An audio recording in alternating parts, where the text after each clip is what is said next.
আলোচনা করবো হচ্ছে রিউমাটোলজির 5 নম্বর পার্টটা।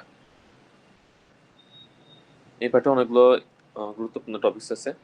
এর মধ্যে সবথেকে গুরুত্বপূর্ণ হচ্ছে সিস্টেমিক লুপাস এরিথেমাটাস, এরপর আছে systemic sclerosis, then mixed connective tissue disease, polymyositis and dermatomyositis, and final হচ্ছে প্রাইমারি শোগরেনস সিনড্রোম।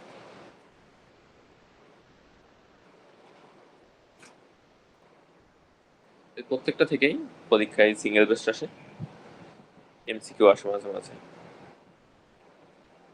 তাহলে আমাদের প্রথম টপিক হচ্ছে সিস্টেমিক লুপাস এরিথেমাটাস। একটা হচ্ছে অটোইমিউনো কানেক্টিভ ডিজিজ, যেটা হয় ইউজুয়ালি ইয়ং ফিমেল পেশেন্টের ক্ষেত্রে। 90% of affected patients are female, আর এজ হচ্ছে between 20 to 30 years.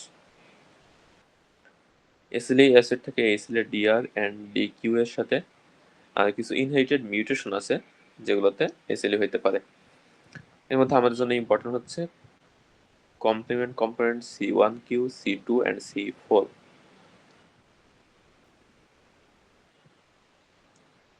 Clinical presentation, তাহলে প্রেজেন্টেশনে একটা হইতে পারে ডিউরিং ফ্লেয়ার প্রেজেন্টেশন আসতে পারে, আর একটা হচ্ছে কনস্ট্যান্ট কিছু প্রেজেন্টেশন থাকতে পারে। তাহলে যখন এসএলই ডিজিজ অ্যাক্টিভিটি বেশি হয় বা ফ্লেয়ার আপ হয়, তখন পেশেন্টে কিছু প্রেজেন্টেশন থাকতে পারে, যেমন fever, weight loss, mild lymphadenopathy. তাহলে পরীক্ষার সময় প্রশ্ন আসতে পারে যে what are the features of disease activity, what are the features during flares of disease activity. তাহলে এগুলো হচ্ছে ক্লিনিক্যাল প্যারামিটার্স। আর কিছু আছে বায়োকেমিক্যাল বা ইনভেস্টিগেশন প্যারামিটার্স, যেগুলো আমরা দেখে বুঝতে হবে ডিজিজ অ্যাক্টিভিটি আছে কিনা। আর ফ্যাটিক, লোগের জয়েন্ট পেন, এটা ডিজিজ অ্যাক্টিভিটি বাদেও থাকতে পারে। এসএলই পেশেন্টগুলো মোস্ট কমনলি প্রেজেন্টেশন করা হচ্ছে জয়েন্ট পেইন বা আর্থ্যালজিয়া নিয়ে। 90% ক্ষেত্রে পেশেন্টের প্রেজেন্টেশন থাকে আর্থ্যালজিয়া। এর সাথে পেশেন্টের জয়েন্ট স্টিফনেস থাকতে পারে। তবে ইম্পর্টেন্ট হচ্ছে এখানে সাইনোভাইটিস উইথ জয়েন্ট সোয়েলিং, এটা আনইউজুয়াল, যেটা রিউমাটয়েড আর্থ্রাইটিসের ক্ষেত্রে বেশি কমন। একেবারে জয়েন্ট ইরোশন, যেটা রিউমাটয়েড আর্থ্রাইটিসের ক্ষেত্রে আমরা পাই, এটা হচ্ছে এসএলই ক্ষেত্রে ইউজুয়ালি পাওয়া যায় না। তবে এসএলই ক্ষেত্রে জয়েন্ট ডিফর্মিটি থাকতে পারে, তবে এটার মেকানিজম আলাদা। এখানে জয়েন্ট ডিফর্মিটি হয় due to damage of tendon. টেন্ডনগুলো যখন ড্যামেজ হয়, তখন জয়েন্টের সাপোর্টগুলো ঠিকমতো থাকে না, তখন জয়েন্টগুলো ডিফর্ম লাগতে পারে। এটাকে বলা হয় জ্যাকটস আর্থ্রোপ্যাথি। তাহলে এখানে জয়েন্টের সমস্যা হয় না, সমস্যা হচ্ছে টেন্ডনের সমস্যার কারণে জয়েন্টে ডিফর্ম দেখা যায়। তাহলে এটা হচ্ছে মোস্ট কমন প্রেজেন্টেশন হচ্ছে আর্থ্রাইটিস। এছাড়া পেশেন্ট কিভাবে প্রেজেন্ট করতে পারে, রেনল্ডস ফেনোমেননে প্রেজেন্ট করতে পারে। তাহলে রেনল্ডস ফেনোমেন আমরা জানি হচ্ছে যে যদি কোল্ড এক্সপোজার পেশেন্টের ডিজিটাল কালার, মানে হাতের আঙুলগুলো কালার চেঞ্জ হয়ে যায়। কি কালার হতে পারে? প্যালো হতে পারে, সায়ানোসিস অ্যান্ড রেডনেস হতে পারে। এই রেনল্ডস ফেনোমেনকে আবার দুই ভাগে ভাগ করা যায়। একটা প্রাইমারি রেনল্ডস ফেনোমেনন, যেখানে কোনো কজ জানা যায় না, আর একটা সেকেন্ডারি রেনল্ডস ফেনোমেনন, যেগুলা ইউজুয়ালি আন্ডারলাইং কানেক্টিভ ডিজিজ কারণে হয়ে থাকে। সেকেন্ডারি রেনল্ডস ফেনোমেননের কি কি ফিচার্স আছে, এগুলো পরীক্ষা অনেক সময় এমসিকিউ বা সিঙ্গেল বেস্ট আসে। তাহলে ইউজুয়ালি 25 বছর বয়সের পদে গিয়ে হয়, মেল পেশেন্টগুলোর ক্ষেত্রে বেশি হয়। অটোইমিউন কানেক্টিভ ডিজিজের হিস্ট্রি থাকে, কোনো ফ্যামিলি হিস্ট্রি থাকবে না, সিমটমসগুলো ভেরি সিভিয়ার হয়। পেশেন্টের ডিজিটাল আলসারেশন থাকতে পারে, আর ক্যাপিলারি নেইল ফোল্ডে অল্টারেশন থাকতে পারে। এগুলো হচ্ছে সেকেন্ডারি রেনল্ডস ফেনোমেনের ফিচার্স, বা যে রেনল্ডস গুলো কানেক্টিভ ডিজিজের সাথে অ্যাসোসিয়েট থাকে সেগুলোর ফিচার্স। এছাড়া আমরা জানি যে এসএলই হচ্ছে যে কোনো অর্গানে ইনভলভমেন্ট হইতে পারে। জয়েন্টের পরে সব থেকে আরেকটা ইম্পর্টেন্ট অর্গান ইনভলভমেন্ট হচ্ছে স্কিন ইনভলভমেন্ট। তাহলে স্কিনেও এসএলই অ্যাকিউট, সাব অ্যাকিউট বা ক্রনিক ম্যানিফেস্টেশনে প্রেজেন্ট করতে পারে।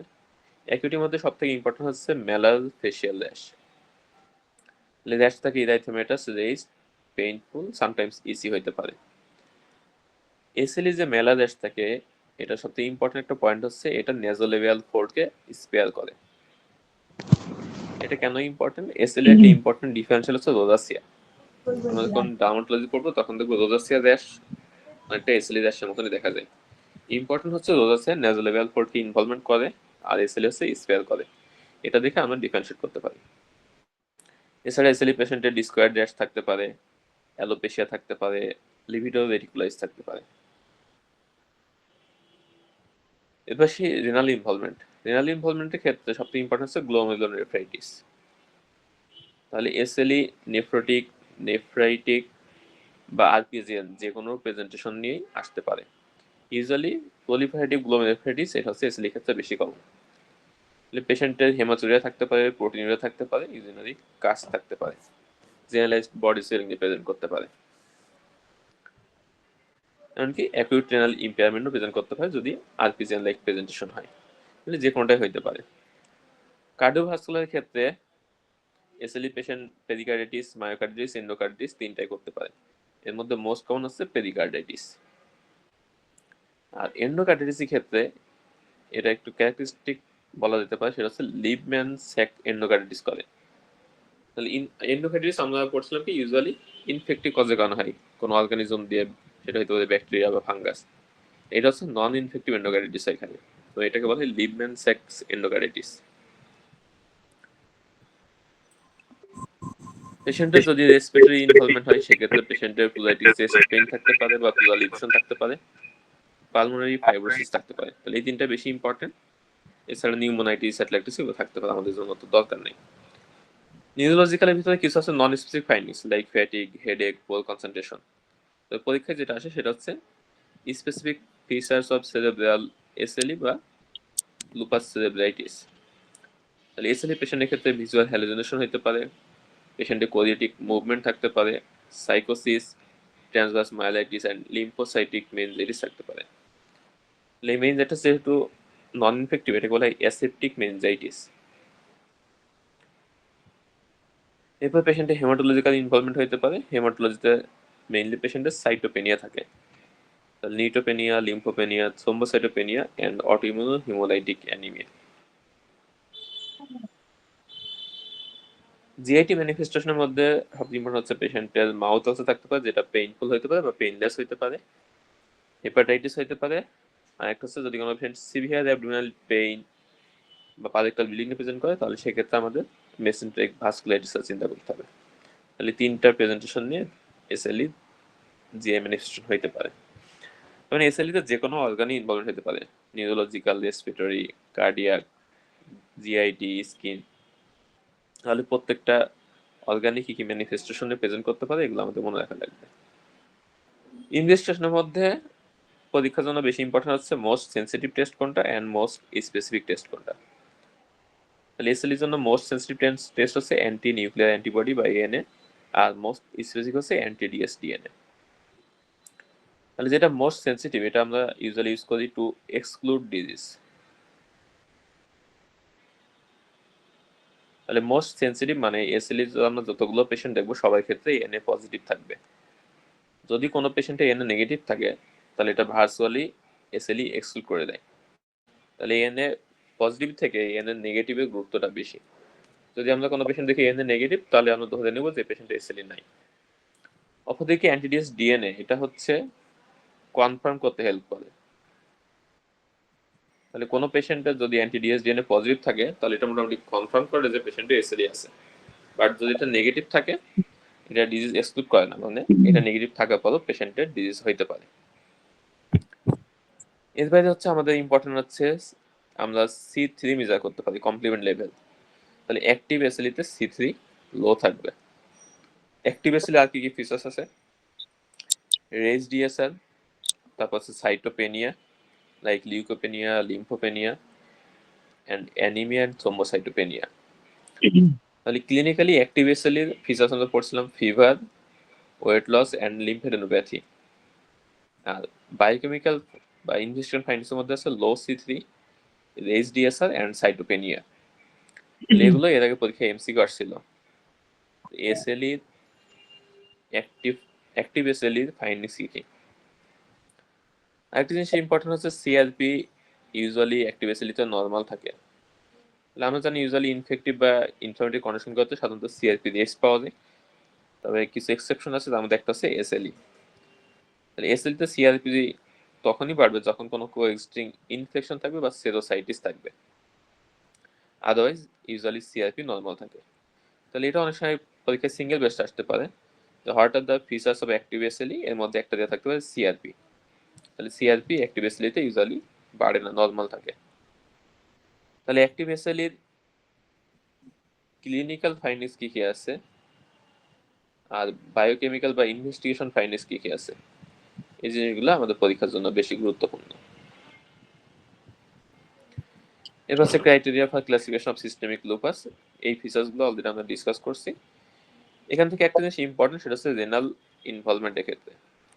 তাহলে এসএলই বাদে অন্যান্য পেশেন্টগুলোর ক্ষেত্রে যদি জিএন থাকে, সেটার ক্ষেত্রে সিগনিফিকেন্ট প্রোটিনের বলা হয় যখন মোর দেন 1 গ্রাম পার 24 আওয়ার্স থাকে। এসএলইর ক্ষেত্রে যদি মোর দেন 0.5 গ্রাম হয়, সেটাই সিগনিফিকেন্ট। তাহলে এটা হচ্ছে এসএলইর জন্য আলাদা, এটা একটু মনে রাখা লাগবে।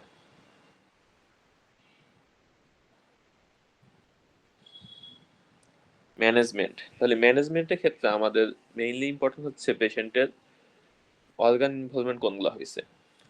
যদি শুধুমাত্র স্কিন এবং জয়েন্টে রেস্ট্রিক্টেড থাকে, কোনো ইন্টারনাল অর্গান ইনভলভমেন্ট না হয়, তাহলে এটাকে আমরা বলবো মাইল্ড টু মডারেট ডিজিজ। এবং এই ক্ষেত্রে আমাদের ট্রিটমেন্ট হবে analgesics, NSAID and hydroxychloroquine. Hydroxychloroquine SLE সব পেশেন্টই পাবে।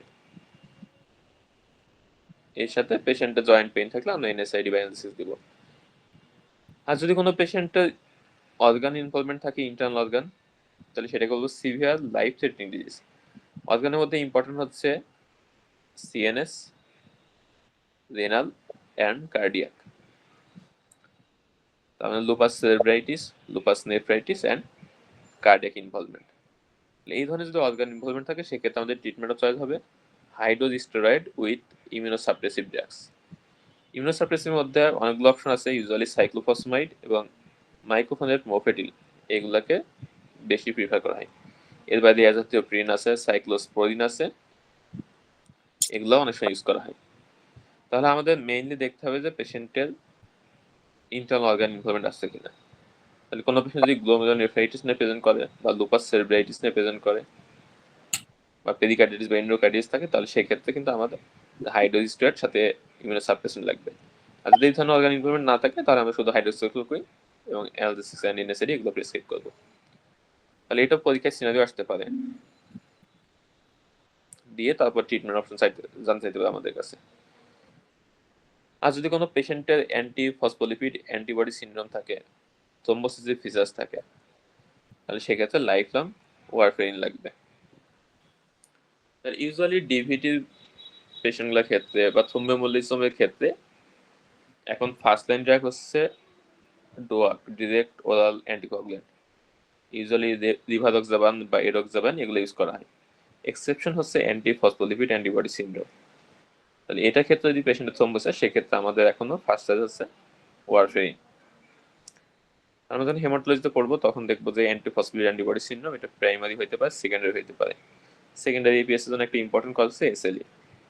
তাহলে এসএলই পেশেন্টের যদি রিকারেন্ট অ্যাবর্শনের হিস্ট্রি থাকে বা ডিভিটি হিস্ট্রি থাকে, তাহলে সেক্ষেত্রে সেকেন্ডারি এপিএস আছে কিনা এটা চিন্তা করতে হবে। সেক্ষেত্রে আমাদের ওয়ারফেরিন অ্যাড করতে হবে। এখান থেকে সাইক্লোফসফেট অ্যাডভান্স রেট খুবই ইম্পর্টেন্ট, এই পরীক্ষায় আসে। সাইক্লোফসফেটের অনেকগুলো অ্যাডভান্স ইফেক্ট আছে, জিআই আপসেট করতে পারে, বোন ম্যারো সাপ্রেশন করতে পারে, ম্যালিগনেন্সি রিস্ক বাড়ায়। পরীক্ষার জন্য বেশি আসে হচ্ছে একটা হেমোরেজিক সিস্টাইটিস, আর একটা হচ্ছে অ্যাজোস্পারমিয়া প্রিমেসিউ মেনোপজ। এর মধ্যে পরীক্ষার সময় হেমোরেজিক সিস্টাইটিসের ম্যানেজমেন্ট চাই। তাহলে এই ক্ষেত্রে আমরা হেমোরেজিক সিস্টাইটিস প্রিভেন্ট করার জন্য অ্যাডিকুয়েট হাইড্রেশন মেনটেন করতে হবে। তাহলে পেশেন্টকে ওরাল অ্যান্ড আইভি ফ্লুইড দিতে হবে বেশি করে, বেশি করে বলতে অ্যাডিকুয়েটলি। আর সাথে আমরা মেসনা প্রেসক্রাইব করতে পারি। তাহলে এই দুইটা পয়েন্ট মনে রাখতে হবে, adequate hydration and co prescription of mesna. এরপর সিস্টেমিক স্ক্লেরোসিস, তাহলে এটাও খুবই ইম্পর্টেন্ট একটা ডিজিজ। সিস্টেমিক স্ক্লেরোসিস সিনারিও পরীক্ষা ইউজুয়ালি থাকে রেনল্ডসের সিনারিও দিয়ে, সাথে স্কিন টাইটেনিং অ্যান্ড থিকেনিং এর হিস্ট্রি থাকতে পারে, ডিসফেজিয়া থাকতে পারে, অনেক সময় সিবো সিনারিও দিয়ে দেয়। তাহলে লাস্ট 25 জানুয়ারিতে সম্ভবত সিবো একটা সিনারিও ছিল, স্মল ইন্টেস্টাইনাল ব্যাকটেরিয়াল ওভার গ্রোথের সিনারিও দেওয়া ছিল। তাহলে এগুলো একটু খেয়াল করে দেখতে হবে। সিস্টেমিক স্ক্লেরোসিসকে আমরা দুই ভাবে ভাগ করতে পারি, একটা হচ্ছে লিমিটেড কিউটেনাস সিস্টেমিক স্ক্লেরোসিস, আর একটা হচ্ছে ডিফিউজ কিউটেনাস সিস্টেমিক স্ক্লেরোসিস।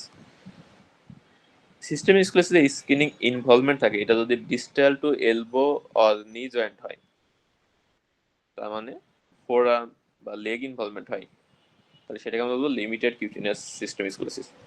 আর যদি প্রক্সিমাল ইনভলভমেন্ট থাকে, মানে আপার বা হচ্ছে আপার কি বলে যেটাকে থাই রিজন, মানে প্রক্সিমাল টু এলবো অর নি, এটা যদি ইনভলভমেন্ট থাকে অথবা ট্রাঙ্কে যদি থাকে, তাহলে সেক্ষেত্রে আমরা বলবো ডিফিউজ কিউটিনাস সিস্টেম স্কুলোসিস।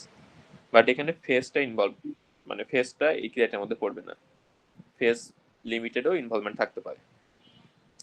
মেইন ইস্যু হচ্ছে ডিস্টাল টু এলবো আর নি, আর একটা হচ্ছে প্রক্সিমাল টু এলবো আর নি অ্যান্ড ট্রাঙ্ক। লিমিটেড কিউটিনাসের ক্ষেত্রে কমন কমপ্লিকেশন হচ্ছে পালমোনারি হাইপারটেনশন, আর ডিফিউজের ক্ষেত্রে কমপ্লিকেশন হচ্ছে interstitial lung disease and hypertensive renal crisis. আর অ্যান্টিবডি লিমিটেডের ক্ষেত্রে পজিটিভ পাওয়া যায় অ্যান্টি সেন্ট্রোমিয়াল, আর ডিফিউজের ক্ষেত্রে হচ্ছে টপ ওয়াইসোমারাইজ 1 বা anti SCL 70 and anti RNP antibody. তাহলে এই বক্সে যে কতগুলো লেখা আছে এগুলো থেকে মেইনলি পরীক্ষায় সিঙ্গেল বেস্ট আসে। লিমিটেড কখন বলবো, ডিফিউজ কখন বলবো, কোনটাতে কোন অ্যান্টিবডি পাওয়া যায়, কোনটাতে কোন কমপ্লিকেশনস ডেভেলপ করে। লিমিটেড কিউটিনিয়াসে একটা প্রেজেন্টেশন হচ্ছে ক্রেস্ট সিনড্রোম। তাহলে ক্রেস্টিনের কম্পোনেন্টগুলো অনেক সময় পরীক্ষা আসে। তাহলে এখানে ক্যালসিনোসিস থাকবে, রেনল্ডস ইসোফেজিয়াল ইনভলভমেন্ট বা ডিসফেজিয়া, স্ক্লেরোড্যাকটাইলিয়ান টেলানজ্যাকটেশিয়া। আর এখানেও লিমিটেড কিউটেনাসের মতো অ্যান্টিসেন্ট্রোমিয়া অ্যান্টিবডি পজিটিভ পাওয়া যাবে। এটা আলাদা একটা সিগনিফিকেন্স আছে, ক্রিয়াসিনের প্রগনোসিসটা ভালো অন্যান্যগুলোর তুলনায়।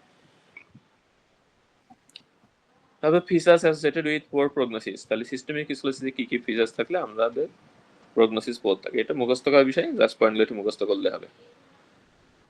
সহজ ভাষায় আমরা মনে রাখতে পারি, যদি অর্গান ইনভলভমেন্ট থাকে, তাহলে রেসপিরেটরি সিস্টেম ইনভলভমেন্ট থাকলে ইউজুয়ালি পেশেন্টের পালমোনারি ফাইব্রোসিস থাকে, সেক্ষেত্রে হচ্ছে ডিএলসিও বা টিএলসিও কম থাকে। যদি পালমোনারি হাইপারটেনশন থাকে, যদি রেনাল ইনভলভমেন্ট থাকে, আর এর বাইরে যদি স্কিন ইনভলভমেন্ট বেশি হয়, বয়স বেশি হয়, ইএসআর বেশি থাকে, তাহলে এগুলো হচ্ছে পোর প্রগনোসিস ইন্ডিকেট করে। ক্লিনিক্যাল প্রেজেন্টেশন, তাহলে এই ক্ষেত্রে পি কেস হচ্ছে usually 4th and 5th decade, তার মানে একটু বয়স্ক পেশেন্টগুলোর ক্ষেত্রে হয়। এসএলই যেমন একদম ইয়ং পেশেন্টের ক্ষেত্রে হয়, সিস্টেমাস দেখা যায় একটু বেশি বয়সে হয়। এখানে সবথেকে কমন ম্যানিফেস্টেশন থাকে হচ্ছে Reynolds phenomenon and skin involvement. স্কিনে ইউজুয়ালি ইনিশিয়ালি থাকে নন পিটিং এডিমা, পরবর্তীতে আস্তে আস্তে স্কিনগুলো টাইটনিং অ্যান্ড থিকেনিং হইতে থাকে, লিপগুলো থিনিং হইতে পারে, রেডিয়াল ফারোয়িং থাকতে পারে। রেনল্ডস হচ্ছে সিস্টেম স্কুলের ইউনিভার্সাল ফিচার, তাহলে এটা অনেক সময় পরীক্ষায় প্রশ্ন আসে। তো which one of the following features is universal for systemic sclerosis. এবং অনেক সময় দেখা যায় কোনো পেশেন্টের সিস্টেম স্কুলের অন্যান্য প্রেজেন্টেশন না থাকা সত্ত্বেও শুধু রেনল্ডস নিয়ে প্রেজেন্ট করতে পারে। তাহলে এই কথাটা বলা হয়েছে can precede other features by many years. তাহলে দেখা যাচ্ছে পেশেন্ট শুধু রেনল্ডস নিয়ে প্রেজেন্ট করছে, কয়েক বছর পরে গিয়ে সিস্টেমিক স্কুলের অন্যান্য প্রেজেন্টেশনগুলো তা ডেভেলপ করছে।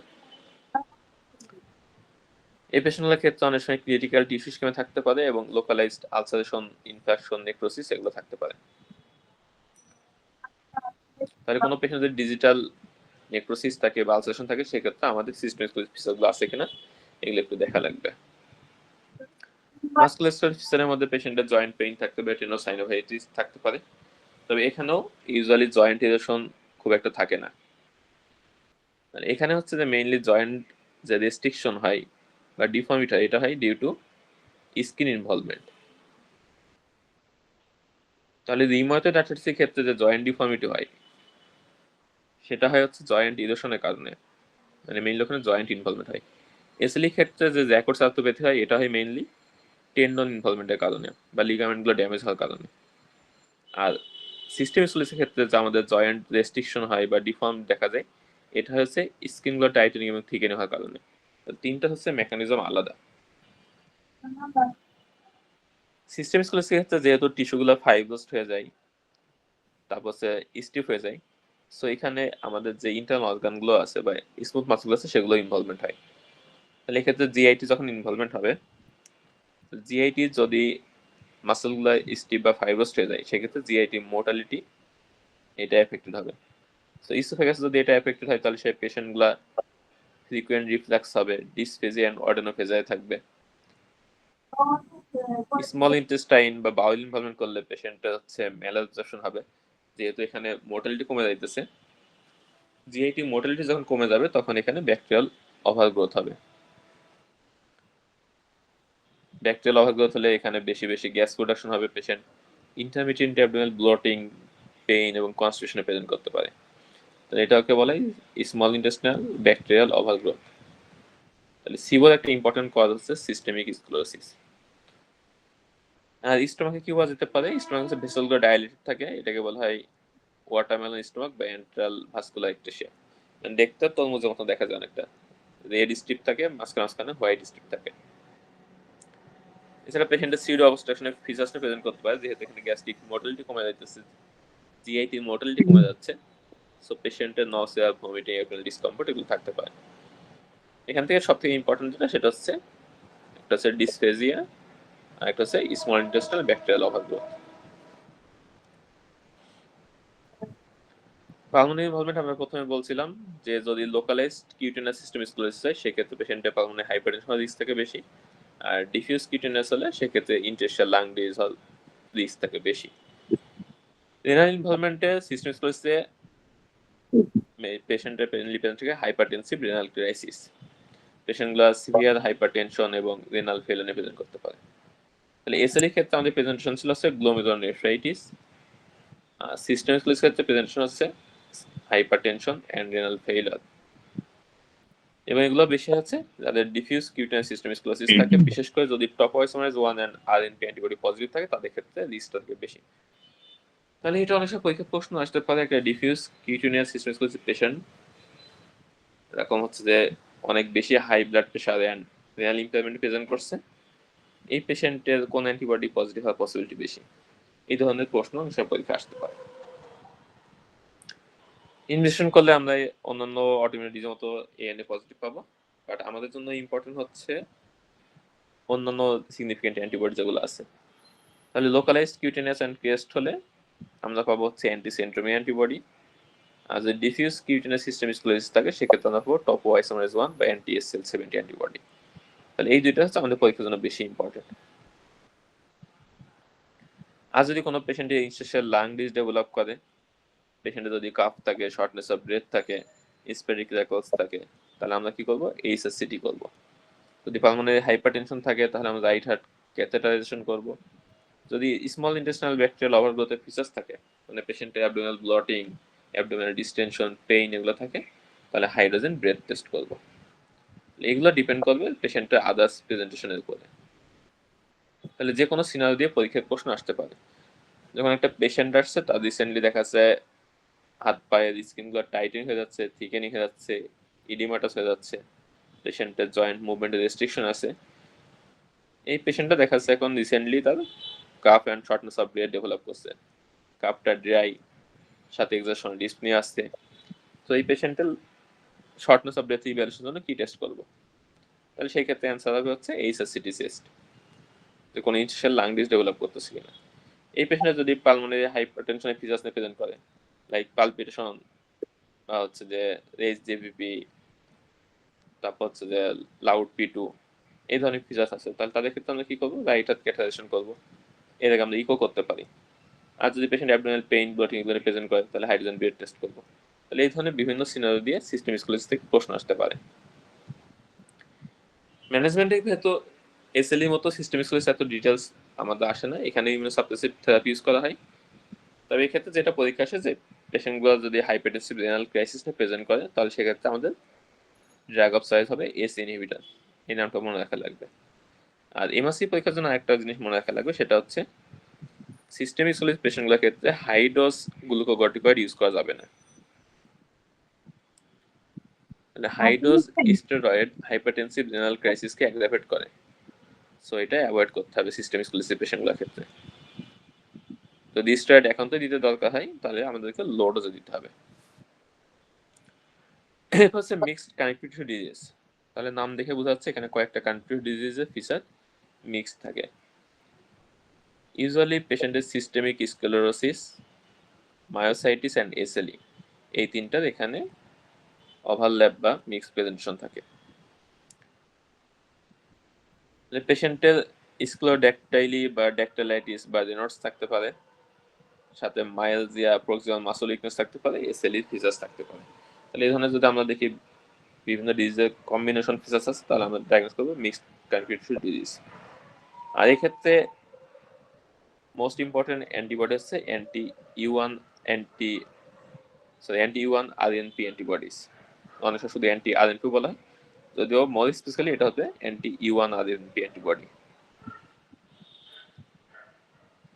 এরপর আসি শোগরেন সিনড্রোম। তো শোগরেন সিনড্রোমে মেইনলি কি থাকবে, এখানে সবকিছু ড্রাই হয়ে যাবে, ড্রাই আই, ড্রাই মাউথ, আর এর সাথে রেনল্ডস থাকতে পারে। তাহলে ড্রাই আই তো বলবে না, এখানে বলবে পেশেন্টের আই ডিসকমফর্ট বলতে পারে, গ্রিটিনেস বলতে পারে। কেন হয়? Due to lymphocytic infiltration of salivary and lacrimal glands leading to glandular fibrosis and exocrine failure। তাহলে এখানে মেইনলি salivary gland এবং lacrimal gland, এই গ্ল্যান্ডগুলো ফাইব্রোসিস হয়ে যায়, ড্যামেজ হয়ে যায়, ফলে সিক্রেশন কমে যায়। এর ফলে কি হয়? আইগুলো ড্রাই থাকে, আই সিক্রেশন থাকে না। আমাদের ওরাল ক্যাভিটিতে যে গ্ল্যান্ডগুলো সিক্রেশন থাকে সেগুলো কমে যায়, ফলে মাউথটা ড্রাই থাকে বেশিরভাগ সময়। এক্ষেত্রে অ্যাসেট থাকে HLA B8 and DR3। তাহলে এই সিলেকশনগুলো এগুলো মুখস্থ করতে হবে, এখানে তো বোঝার তেমন কিছু নাই। শোগরেন সিনড্রোম ফিমেল পেশেন্টের ক্ষেত্রে প্রিডমিনেন্ট 9:1। তাহলে কাইন্ড অফ ডিজিজ সবগুলাই ফিমেল পেশেন্টের ক্ষেত্রে বেশি হয়। পেশেন্টের প্রাইমারি শোগরেন্স হইতে পারে, সেকেন্ডারি শোগরেন্স হইতে পারে। প্রাইমারি ক্ষেত্রে ইউজুয়ালি কোনো অটোমেটিক ডিজিজ অ্যাসোসিয়েশন থাকবে না, আর সেকেন্ডারি ক্ষেত্রে রিউমাটয়েড আর্থ্রাইটিস বা এসএলই থাকতে পারে। তাহলে অনেকটা প্রাইমারি এপিএস সেকেন্ডারি এপিএস এর মতোই। প্রেজেন্টেশন তাহলে আমরা প্রথমে বলছিলাম যে মেইন প্রেজেন্টেশন হয় হচ্ছে আই এবং ওরালে। তাহলে ওকুলার ইনভলভমেন্টের মধ্যে পেশেন্টের একটা কনজাংটিভিটিস থাকতে পারে, কনজাংটিভাইটিস এন্ড ব্লেফাইটিস থাকতে পারে। আর ওরাল ইনভলভমেন্ট হলে পেশেন্টের ড্রাই মাউথ বা জেস্টোমিয়া থাকবে। এর বাইরে পেশেন্টগুলো অনেক সময় সিভিয়ারলি ফ্যাটিক থাকে। তাহলে ফ্যাটিক হচ্ছে, আমরা এর আগে পড়ছিলাম যে প্রাইমারি biliary cholangitis এন্ড হাইপোথাইরয়েডিজমেরও ইম্পর্টেন্ট প্রেজেন্টেশন। তাহলে কোনো পেশেন্ট যদি সিভিয়ারলি ফ্যাটিক থাকে, তাহলে এই ডিজিজ সবগুলো আমাদের চিন্তা করতে হবে, পিবিসি, হাইপোথাইরয়েডিজম, শোগরেন সিনড্রোম। পেশেন্টের জেনার্স থাকতে পারে, ইন্টারস্টাল লাং ডিজিজ থাকতে পারে। তাহলে এগুলো হচ্ছে অন্যান্য ক্যারেক্টারিস্টিক্সের মতোই, এগুলো সবগুলোই থাকতে পারে। শোগরেন সিনড্রোমে একটা ইম্পর্টেন্ট প্রেজেন্টেশন হতে পারে রেনাল টিউবুলার অ্যাসিডোসিস নিয়ে। টাইপ 1 বা ডিস্টাল রেনাল টিউবুলার অ্যাসিডোসিস, এগুলো হচ্ছে অটো ইমিউনো কানেক্টিভ ডিজিজের সাথে অ্যাসিড থাকে। এর মধ্যে SLE, rheumatoid arthritis and Sjogren syndrome, এই তিনটা বিশেষ করে মনে রাখা লাগবে। তাহলে এই ধরনের কানেক্টিভ ডিজিজের ক্ষেত্রে পেশেন্টের টাইপ 1 বা ডিস্টাল রেনাল টিউবুলার অ্যাসিডোসিস থাকতে পারে। আর অন্যান্য কানেক্টিভ ডিজিজের মতো এখানেও লিম্ফোমা হওয়ার রিস্ক থাকে বেশি, এবং এই রিস্কটা এখানে অনেক বেশি থাকে, 40-fold increase risk of lymphoma. তাহলে এটা অনেক সময় পরীক্ষা দিতে পারে একটা সিস্টেমিক শোগরেন সিনড্রোম একটা সিনারিও দিয়ে, তারপর বলতে পারে যে এই পেশেন্টগুলোর ক্ষেত্রে কোন ধরনের ম্যালিগনেন্সি হওয়ার রিস্ক বেশি। তাহলে এদের ক্ষেত্রে লিম্ফোমা হওয়ার রিস্ক বেশি।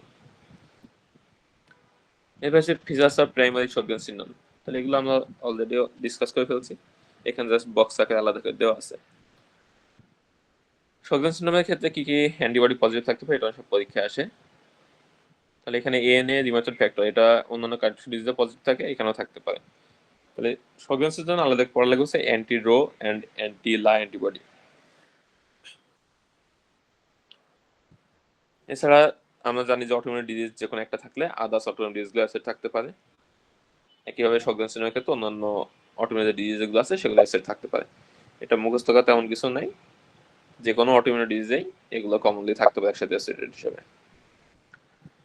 ইনভেস্টিগেশন আমরা একটা করতে পারি, সিরমার টিআর টেস্ট করতে পারি, টিআর প্রোডাকশন কম হচ্ছে কিনা দেখার জন্য। আর এখানে কনফার্মেটরি হচ্ছে minus salivary gland biopsy. Biopsy করলে আমরা কি পাবো? Focal lymphocytic infiltration. এই পেশেন্টের ক্ষেত্রে ইএসআর এবং গামা গ্লোবুলিন বেশি থাকতে পারে। ট্রিটমেন্ট খুব একটা আসে না, জাস্ট নামটা মনে রাখতে হবে, সিস্টেমিক পাইলোকার্পেন ইউজ করতে পারি টু ইনক্রিজ সিক্রেশন।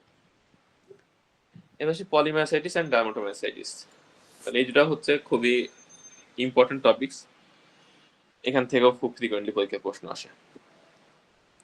তাহলে পলিমায়াসাইটিস এবং ডার্মাটোমায়াসাইটিস দুইটার ক্ষেত্রে কমন হচ্ছে সিমেট্রিক্যাল প্রক্সিমাল মাসল উইকনেস থাকবে।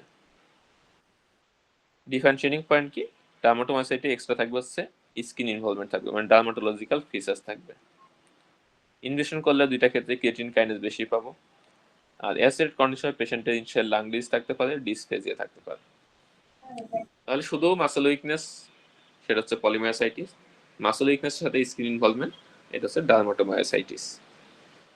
পলিমায়োসাইটিস এবং ডার্মাটোমায়োসাইটিস গুলা ইউজুয়ালি অ্যাসোসিয়েট থাকে আদার অটোইমিউন ডিজিজের সাথে, অথবা আনডায়াগনোজ ম্যালিগন্যান্সির প্যানিওপ্লাস্টিক ফিচার হিসেবে প্রেজেন্টেশন হতে পারে।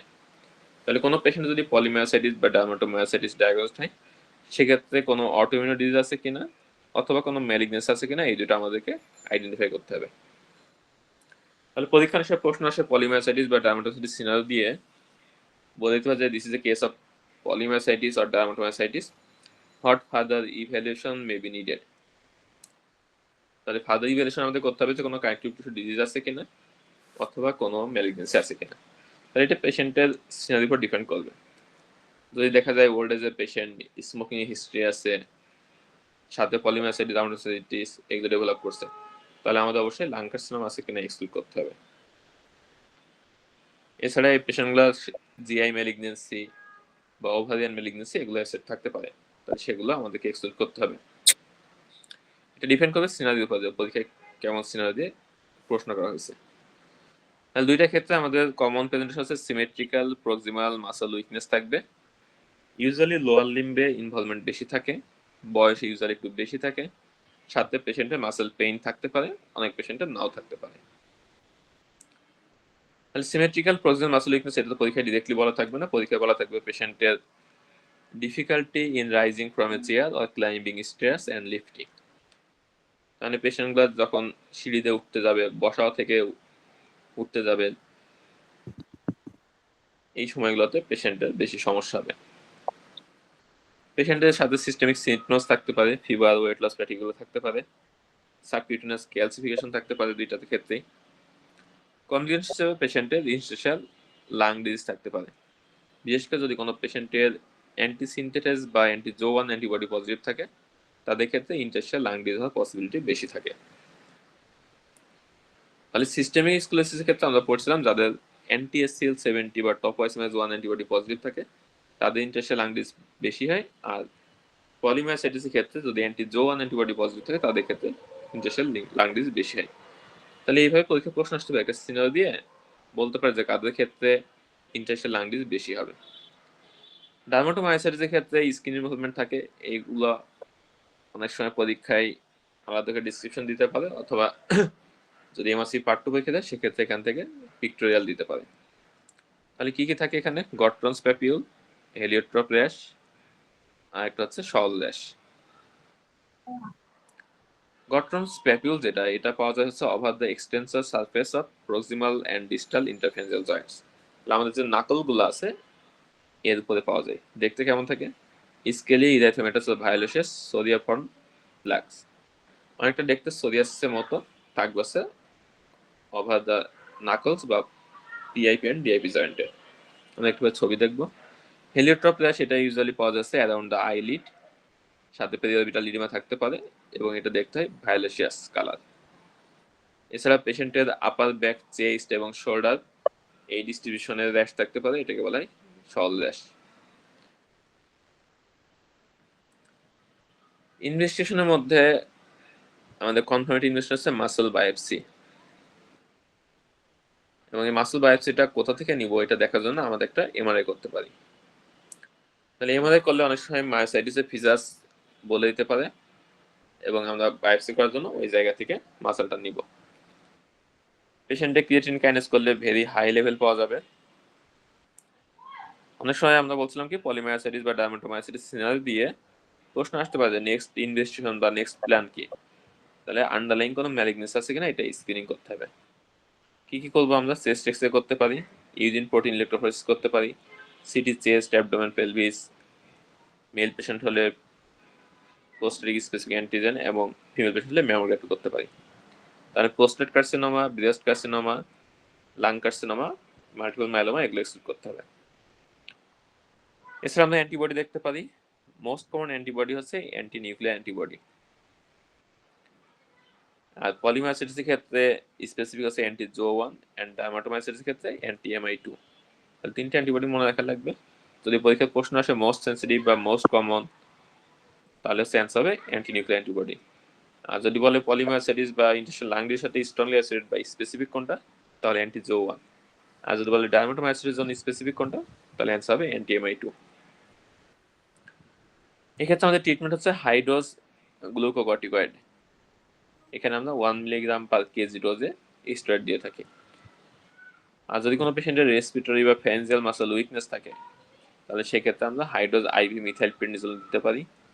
যদি রিফ্র্যাক্টরি হয়, স্টেরয়েড দেওয়ার পর রেসপন্স করতেছে না, তাহলে আমরা আইভি ইমিউনোগ্লোবুলিন ইউজ করতে পারি।